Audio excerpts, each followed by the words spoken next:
我去，那我小姑一听疯了呀，大半夜就跑出去了，跟那银锭桥上站了一宿，站到天亮，还是我爸、我妈、我三叔给拉回来的。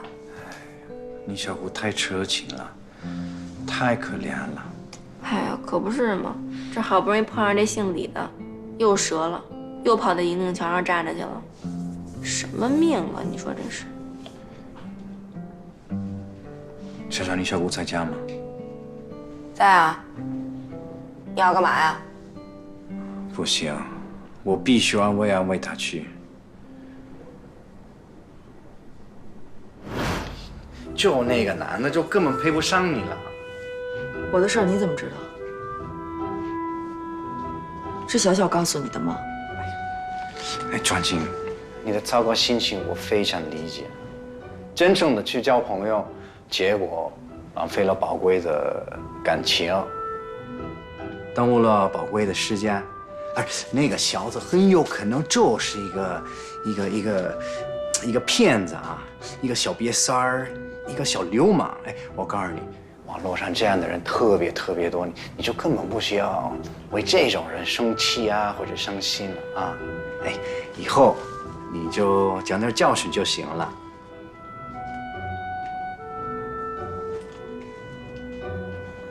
哎，庄静啊，我真的想安慰你啊，可我知道我现在任何语言都是苍白的啊。我就想说，你想交男朋友，你就根本不需要在网上找的啊，就根本不需要往别的地方看，你就应该看看你眼前最真诚的人，最能欣赏你的人，最能理解你的人。就你别说了。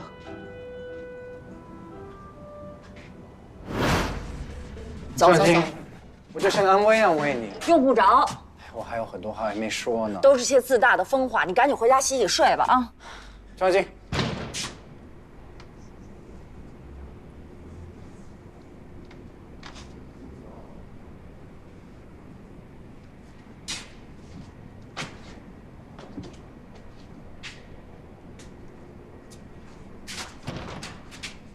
戴维，三哥，太遗憾了，活该。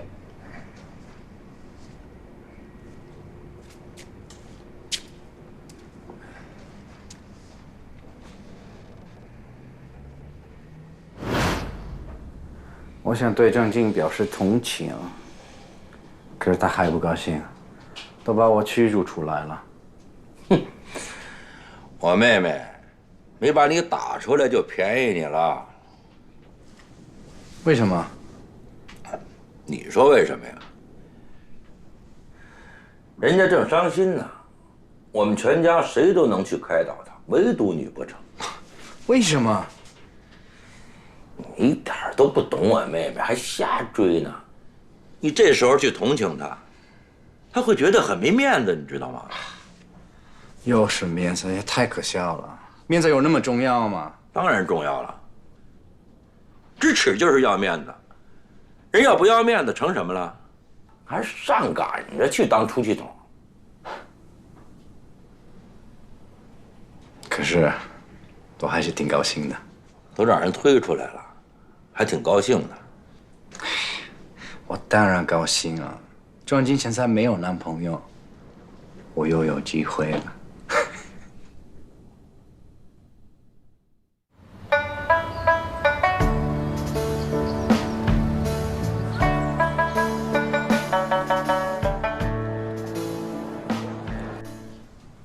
暴力倾向？不可能。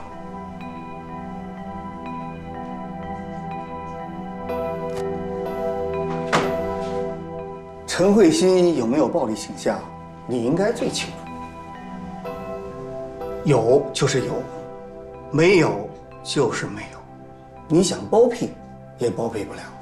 不是同志，我不可能包庇他。我是军人出身，复员以后呢，在医院干的就是保卫工作。对于党和国家的政策，我了解的非常透彻。那就好。庄志存，今天我们来找你，就是想找你了解一下情况，希望你如实回答。哦，哎，同志，我能问一下陈慧欣到底犯什么事儿了吗？有人举报，我们怀疑陈慧欣涉嫌谋财害命。小小，你知道你妈在哪儿吗？庄志存，太阳打西边出来了，你怎么也关心我妈呀？别臭屁！应该在家吧？她没在。我去敲了半天门，邻居说啊，好几天没见着她影了。哎，你说她能去哪儿啊？那我妈那人你还不知道，就爱出幺蛾子。那人家住腻了，人换大酒店住，那怎么办呀？赶紧给你妈打电话，说我急事找她，啊！不是你不是原来跟我妈老死不相往来吗？你说你们俩这一见面就掐，你急着找她干嘛呀？别臭贫行不行？麻利儿的，赶紧！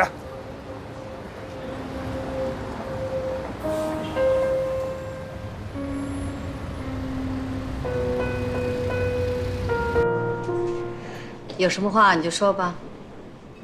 我就说嘛，最近不来骚扰我，肯定是出什么事儿了。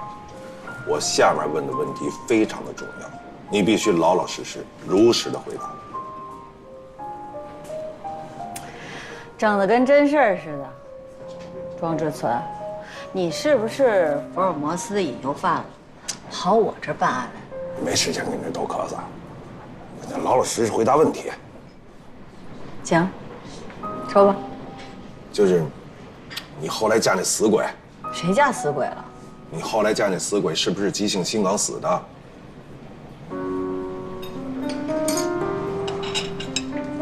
问你话呢。你怎么知道？你甭管我怎么知道的，他死那天你在不在他身边？你问这干嘛？哎呀，你别绕圈了行不行？我就问你那天到底发生什么事儿了？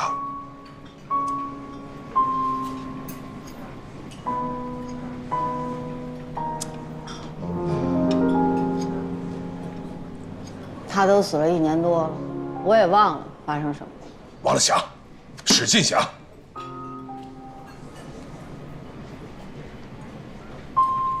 行，跟你直说吧。那天我们吵了一大架，后来我心情不好，我就出去喝酒 K 歌。等我回来的时候，医院给我消息，人已经走了。你是说那天你们吵架了，还吵了一大架？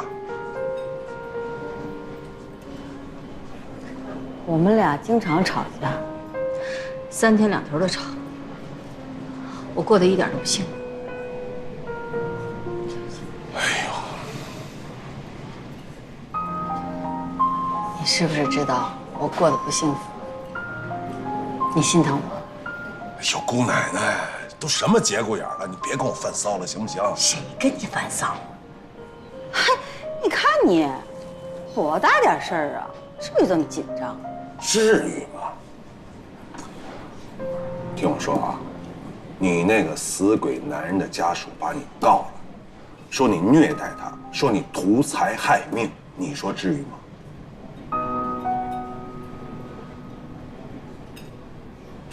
我才不信！真事儿，警察都到我这了解情况来了。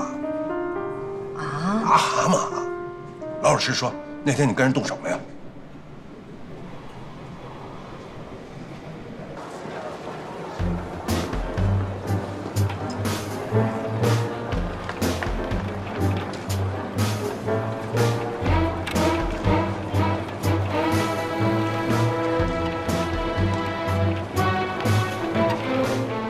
现在我觉得就你们最后那段拥抱不好，就是没有真实感，那个节奏不对。你慢慢走近他，来，一步一步的走近，来，男生走近，预备，开始。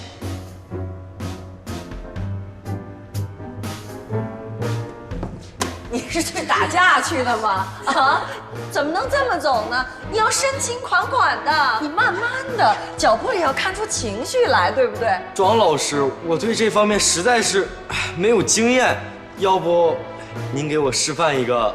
哎，对呀，庄老师，你给我们示范一个吧。庄老师示范一个。别闹，别闹，别闹！其是什么哄啊？我示范什么呀？我有经验啊，要体会，知道吗？要感受。张老师，我就不信您没谈过恋爱。就是啊。这跟谈没谈过恋爱有什么关系啊？哎呀，你们好，又见面了。你怎么来了？张晶，我说过啊，这方面我是专家，一定能够帮到你的。谁请你来了？用不着你瞎帮忙啊！怎么用不着啊？你不信就看着。同学们，哎呀，你们的表演太糟糕了啊！情人的拥抱有好多种，这要看这是一对什么样的情人，在什么样的状态下拥抱。要不要我给你们示范一下？好。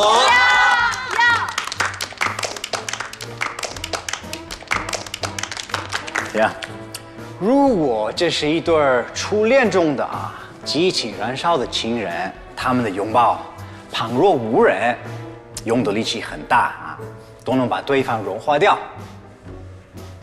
就像这样的，不好意思啊。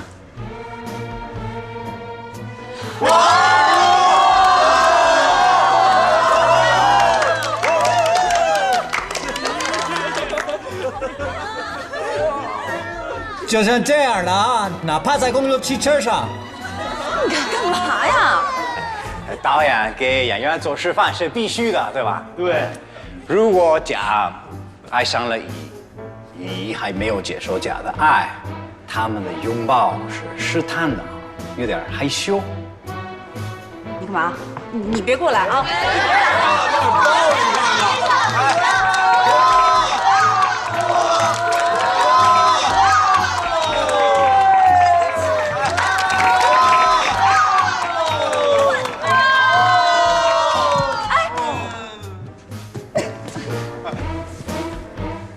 你们的庄老师这一次演得太棒了！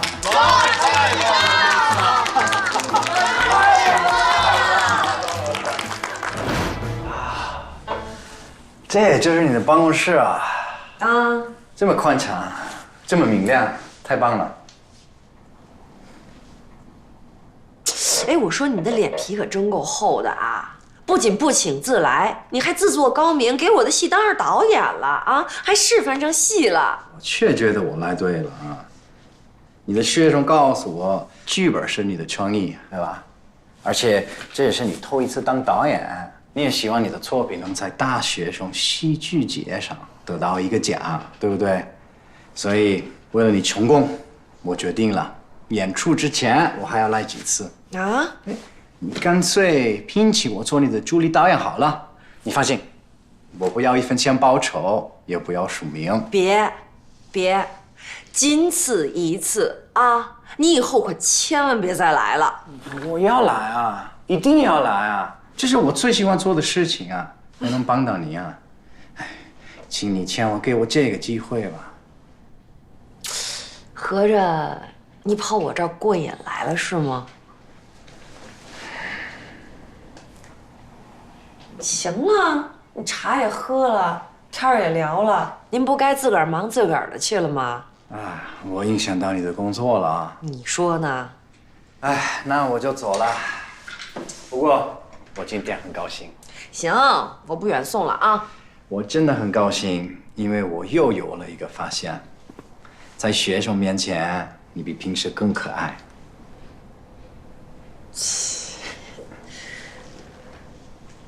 哟，您来了啊，这位是？哦，这我一外国朋友。哦，你好。这就是那苏教授，我们系主任。My name is Su。我知道你，你就是苏教授。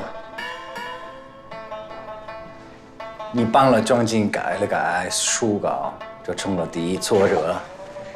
你的行为简直跟剽窃差不多了。说什么？我真的很遗憾。庄静，我走了。赶紧走，赶紧走。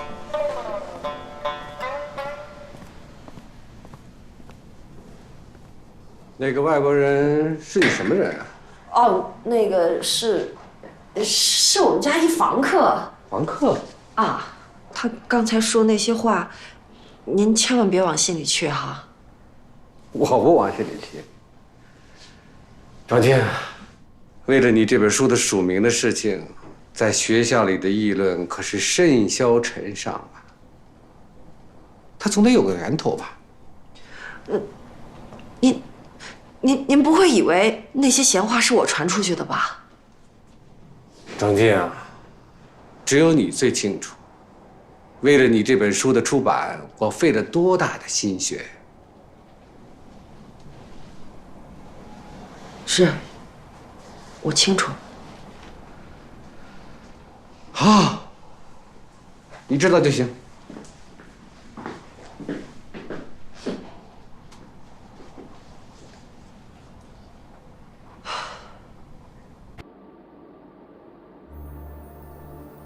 不可能，慧心嫂子绝对干不出谋财害命的事儿。可是死者家属提供了证据，还有证据啊？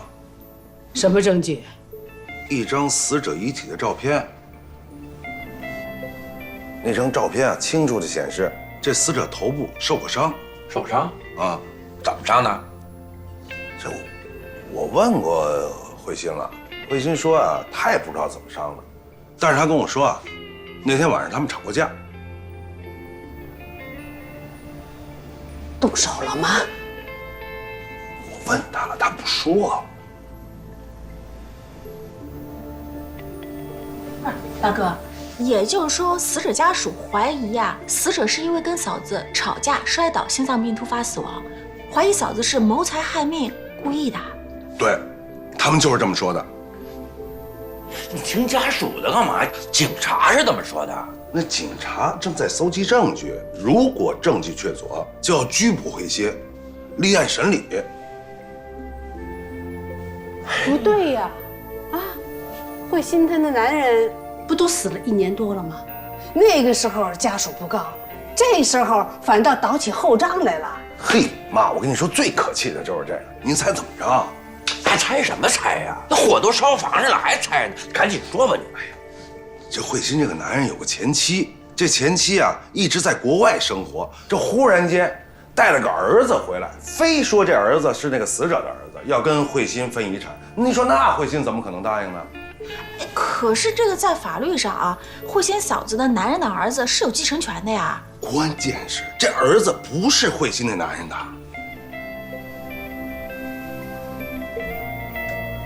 呀，怎么说？慧心跟我聊过这事儿，说她男人以前跟她说过，说她前妻怀这个儿子的时候她岁数都快60了，身体一直不好，所以呢就怀疑这个孩子不是她的，要求做亲子鉴定。可她那个前妻呢死活不答应，俩人就一直吵架，吵来吵去，离婚了。她这个前妻呢分了一大笔财产，带着这儿子到国外生活去了。你看这一下杀了个回马枪回来，非要以这儿子的名义跟慧心分遗产。你说这慧心怎么可能答应呢？那凭什么呀？那凭的就是现在也不能证明这个孩子不是他那个男人的呀。那不能证明他不是那男人的孩子，那也不能证明他是那男人的孩子呀。是啊。对呀。对呀，所以慧心死活不认账啊，对不对？后来这个前妻不知道从哪儿找到一张死者遗体的照片，就联合死者的家属把慧心给告了。这说了半天也没说明白，那老头到底是不是慧心嫂子伤的？最可气的就是这点，我问了半天陈慧心，他死活不告诉我是不是他。你说他可气不气人？急死了。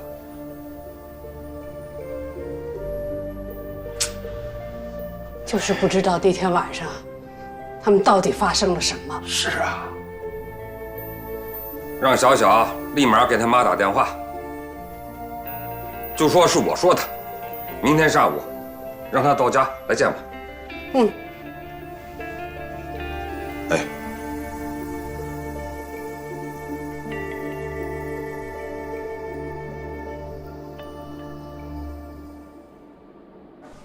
张晶，你还生我气呢吗？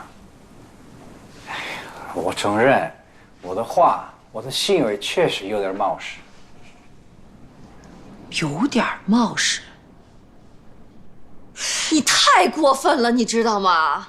可我不会说假话，我不喜欢这家伙，就是不喜欢。你不喜欢他，可是你想想，他是我们主任，他就是校长，做出这种事情，我也要一样说他。戴维，我的事儿我请你掺和了吗？你倒好，你自己跑去，你当导演去了。你这么一掺和，弄得我的学生还有苏教授都以为咱俩的关系，他们这么以为就对了。你还笑得出来啊？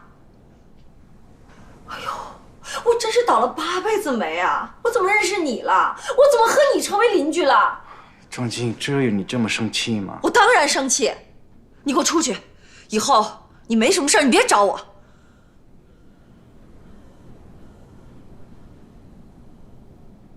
出去啊！庄静，你别招我烦啊！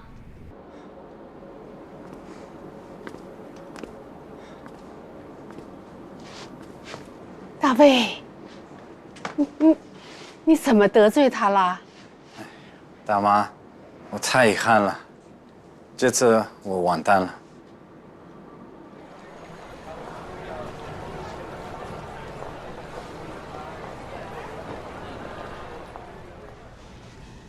你说慧心的丫头会出事儿吗？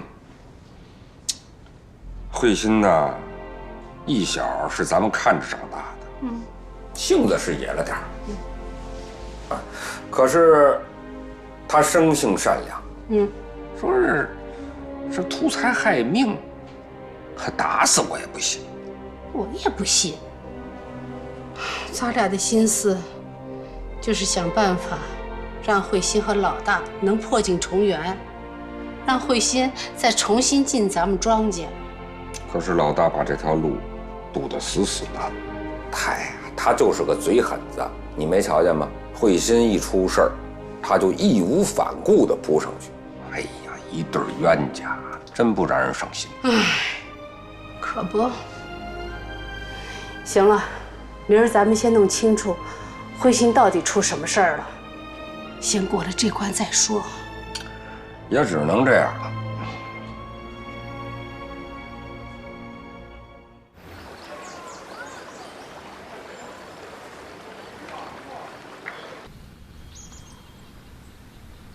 爸，您今天找我来有什么吩咐？丫头啊，跟爸说实话，那天到底发生了什么呀？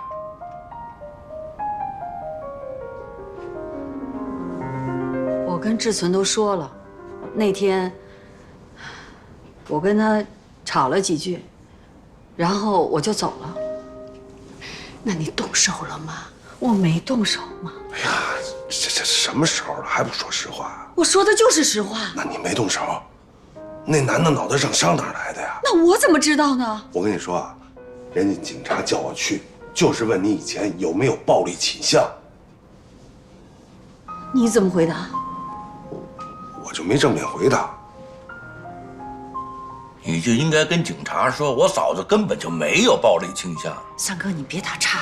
三弟，你哥根本就不会帮我的，他巴不得我出事儿。行了，你别胡说八道了，说正经的啊，人家告你图财害命。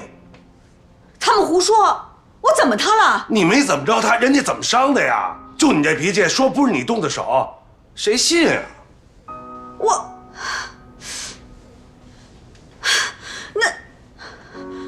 行，那我今天就跟你们说实话吧。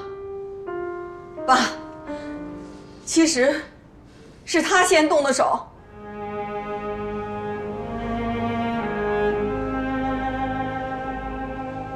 那天爸妈约我来小院吃饭，我就来了。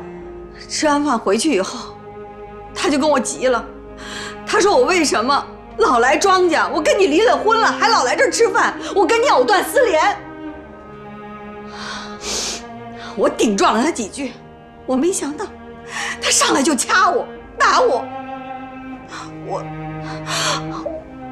我真的扛不住，他下手特别狠，实在扛不住了，我就跑了。至于他后来他怎么受的伤，我真的不知道。哎，陈慧欣，他当时跟你动手，你干嘛不跟我说呀？我跟你说，庄志存，这种话我怎么跟你说？我陈伟新爷是要脸的人。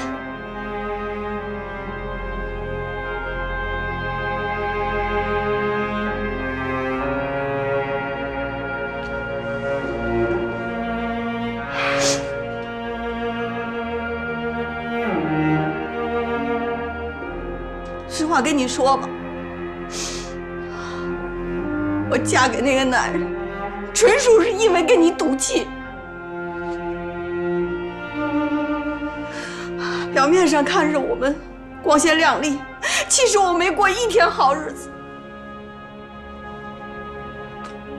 庄志存，我现在都说明白了，你高兴了吧？啊，你高兴了吧？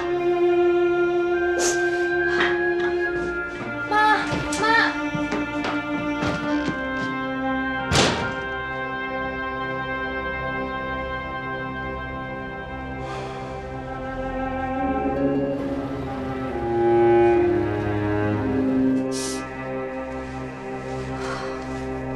妈，这么多年您吃苦了。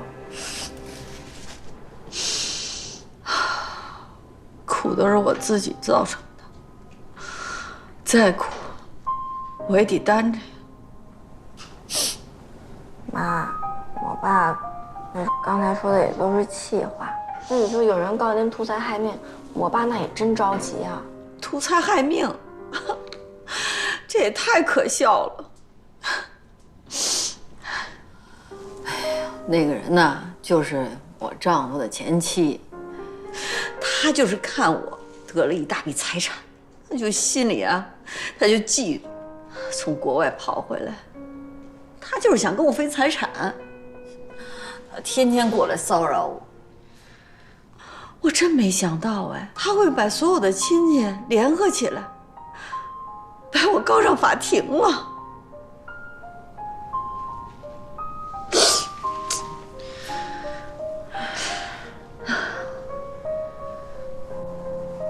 想想，妈在这儿真的是住不下去了。我想找个地方清静清静。不是我说您，就那么点钱就给他们呗。那可不行，我都伺候他4年了，这是我应得的钱。那您说您现在这过的什么日子？这累不累啊？累能怎么办呀？我也得扛着。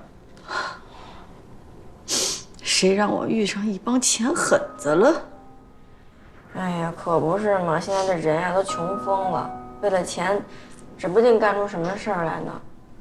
您可别放心，妈不会的。再说，还有你爸呢。你爸呀，他不会不管我的。感情您还指望我爸呢？那当然了，一日夫妻还百日恩呢。我就不相信他这回不管我。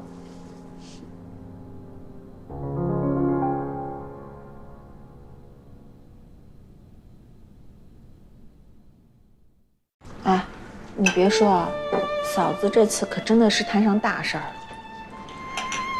嫂子不是说了吗？还没动过手。再说了，我哥在那儿呢，不会有事的。这大哥真的是还挺老爷们样的哈，这要是碰到别人啊，早就躲得远远的了。你也不看看他是谁哥哥呀？啊，能干这么没德行的事儿吗？一日夫妻百日恩，能袖手旁观吗？这要是我们能帮得上忙，咱们也伸把手啊。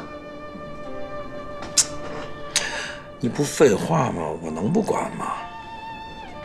行，你淘宝呢？我跟你说个话了，我看手机。放下。老大，哎，妈，您这么晚怎么还没休息啊？你晚上没吃饭，你爸给你做了碗面，趁热吃了吧。哎。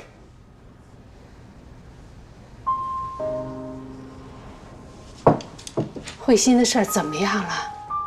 哎呦，慧心这事儿啊，挺麻烦的。怎么会呢？慧心不是说她没动手吗？妈，咱们相信慧心说的。可慧心那男人啊，那天晚上确实是摔伤了，然后心脏病发作去世的。这死无对证的事儿啊。那死者家属呢，要死死地咬住这个不放。你说，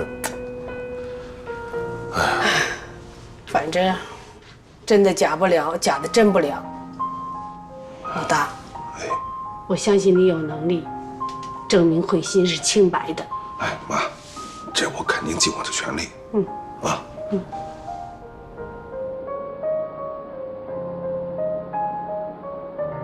老头子，志存还在那儿翻案例、查资料呢。他说了，他一定想办法还慧心一个清白。睡觉。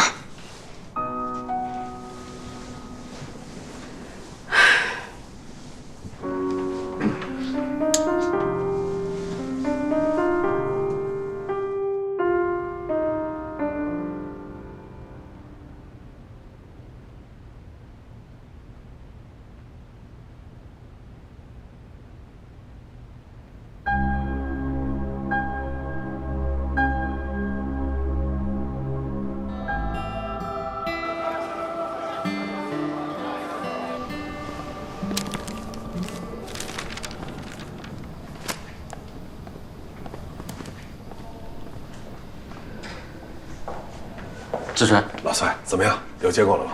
我看了你给我提供的照片和死者死亡时间，这都过去1年多了，我费了好大劲儿，才找到死者案件调查和验尸报告。就目前显示的情况来看呢，死者头部受伤只是轻微的碰撞伤，这不足以引起心脏病发作，并且验尸报告上显示，死者受伤和发病之间啊有大概4个多小时时间。那也就是说，死者不是因为摔倒碰伤才导致心脏病发作死亡的。可以这么说。那太好了，哥们儿，谢谢啊。虽然现在显示情况是这样，你也别高兴得太早。这话怎么说啊？验尸报告上显示，虽然死者受伤与死亡没有直接联系，但如果死者摔倒受伤后啊，一直倒地不起，长时间的话，也可能间接的引起心脏病发作。如果是这样的话，你前期还是脱离不了干系。那就是说，如果死者，并没有，因为摔倒以后倒地不起，而是他恢复正常以后才又突发心脏病死亡的，那就跟慧心没关系了吧？如果你能找到证据证明你说的这情况成立，那慧心就没有问题了。哦，慧心跟我说啊，那天晚上她跟她丈夫吵完架以后就出去了，哎，她没动手啊。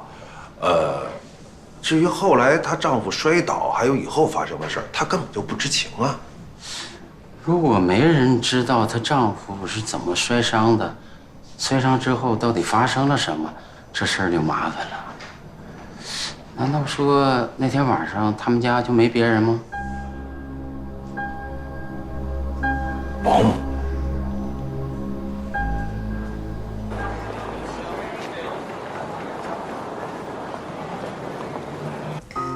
苏教授，这是怎么回事啊？你的那位外国朋友的话，说的也太刺激人了。我回家想了想，我的做法的确差点意思。我通知出版社拿掉我的名字了。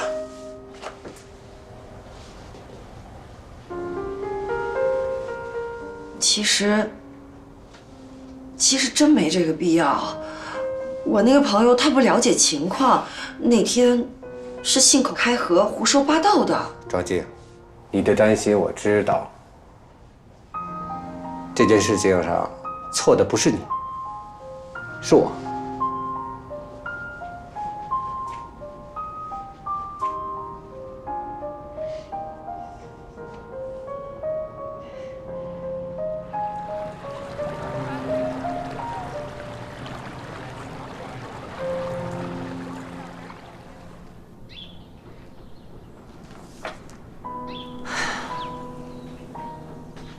这事儿出的。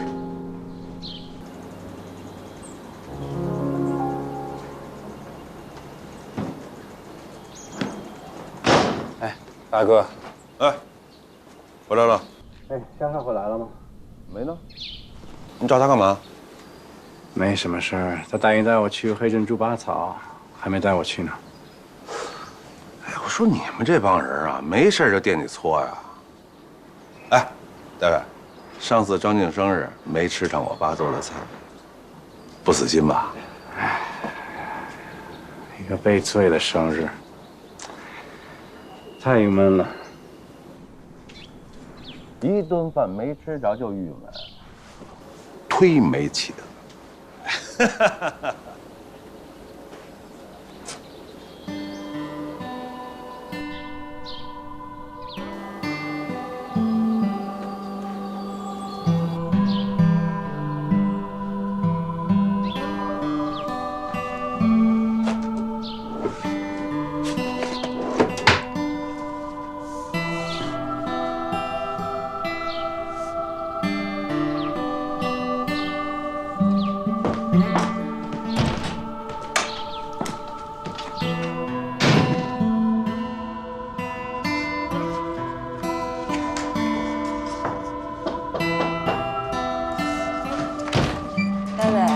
尚金，啊，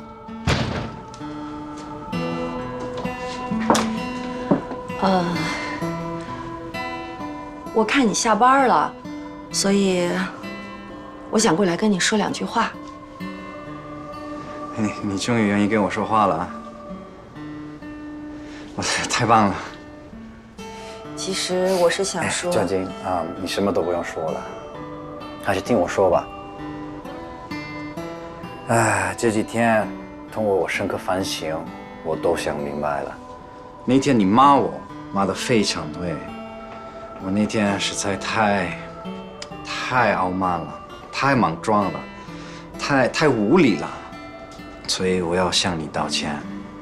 拿你们北京人的话说，我这样就是一个死里不动的混蛋，一个很二的二货，也不知道体谅你的处境。那家伙是你的上级，所以你这么做一定有你的难处。但是我这句话一说，哎，你的上级一定会恨上你了，很有可能会给你小鞋子穿。要是因为我给你造成了麻烦，影响你的前程，那就太遗憾了。我简直都赊都不赊了。所以我今天要真诚的向你道歉，请你一定要原谅我。你要不原谅我的话，那这真是太遗憾了。你就是这么反省的呀？是啊，而且你已经付出了这么多，我这几句话是你前功尽弃，你的副教授很有可能都当不成了。所以，哎呀，我的错误真的太大了，太可怕了。本来一纯洁单纯的大男孩，挺有自己的原则的，他怎么就变成了一市侩了呢？你说什么？难道我的反省还不够深刻吗？你怎么又不高兴了？我没法高兴，你就是一变色龙，墙头草，两头倒，明白吗？本来我就是过来想跟你道个歉，想夸夸你呢。你真太让我失望了，你。你原来过来向我道歉，还要夸我？Oh my god， 这怎么可能啊？怎么不可能啊？在你心里，我就是那种没有原则的小人吗？不是这意思。其实叔署名那事儿，我一直就挺闹心的，想想我觉得特后悔。其实我心里知道你那天说的都对，可我就是一时软弱。虽然你那天的做法是有点二的，但是像我们这儿，像你这种不懂人情世故、能坚持自己原则的二货，要是能多点就好了。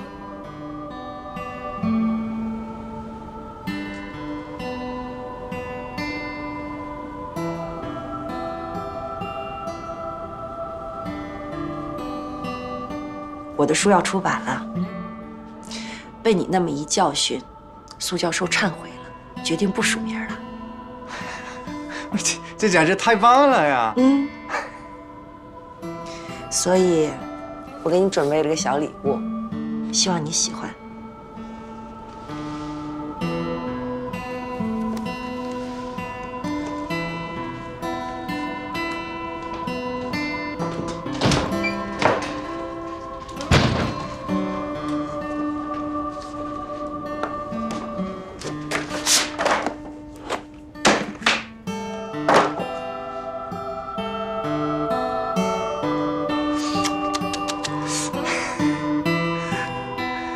送给我的礼物的意思是，他原谅我了。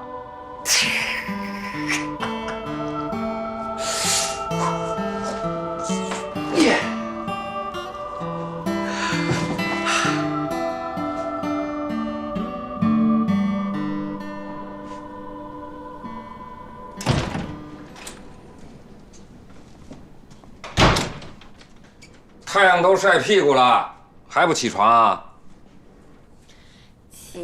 起！哎呦，爷爷，你看我这不是起来了吗？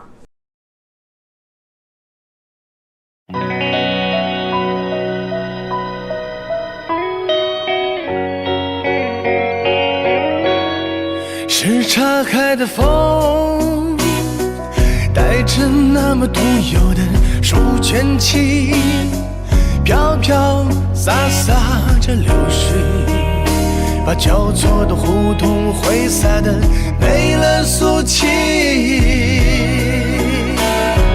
是岔开的夜，有着那么热情的烟火气，红红火火的吆喝，京城的轻轨衔接上了地气。是岔开的冬，总有那么欢喜的剧情，兴高采烈的北风，让什刹海的冰面充满了孩子气。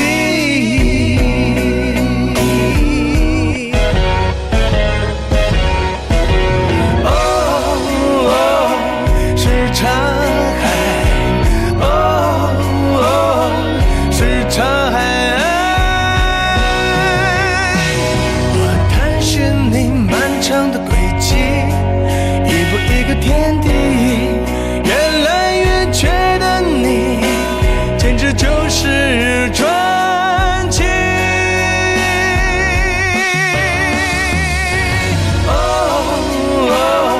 是岔海，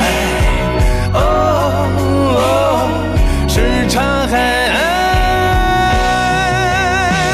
我庆幸生长在这里，一人一出戏，努力做好自己，才不会辜负你。